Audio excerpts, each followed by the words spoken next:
Devotions for the saints at these end times. 2 Timothy 1:6. Wherefore, I put thee in remembrance that thou stir up the gift of God, which is in thee by the putting on of my hands. During the times of disquiet. For some time now, I've noticed a disquiet in my spirit.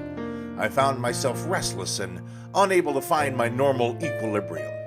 Uncharacteristically, I've experienced daytime dissatisfaction with the status quo and nighttime unease or even feelings of helpless discontent with where I am and where we are as a nation. These have been my unwelcomed but all too frequent companions of late. And recently in conversation I found that I'm not alone. Many of my fellow redeemed have felt the same disquieted urging toward change. Perhaps you too are feeling the urging toward breaking out of your comfort zone. Perhaps you felt that you've missed God and what He wanted for your life. And while of course that is a possibility, it may not be the problem.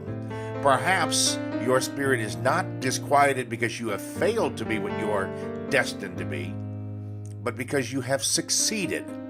And this now is the season of change, a time to stir up that gift of Yahweh in you. Perhaps you're disquieted because it is the Spirit calling you to the next level of your destiny. I believe that we all go through times of reflection on who we are and who we're becoming.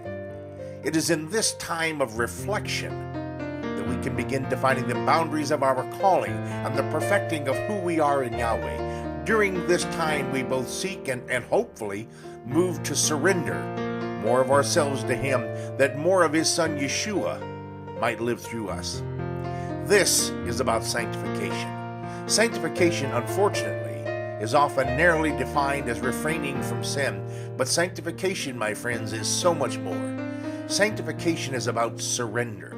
It's about dying to self that Messiah might live through us. It's often suggested that we should act like Jesus. Well, I can tell you from first-hand experience that no one is that good an actor. It's time to stop pretending to be like Him and begin the process of crucifying the flesh that He might indeed live through us. As the world then begins to look at us, what they see instead of our flesh is the Messiah. That, dear saints, is sanctification. That's walking in the Spirit. And as we battle our way through these end times, we must understand that the seasons of our discontent may come ever more frequently. And as they appear, it may well be the Lord calling us to a time of reflection, prayer, fasting, that we might embrace His call to a higher level of service and grace.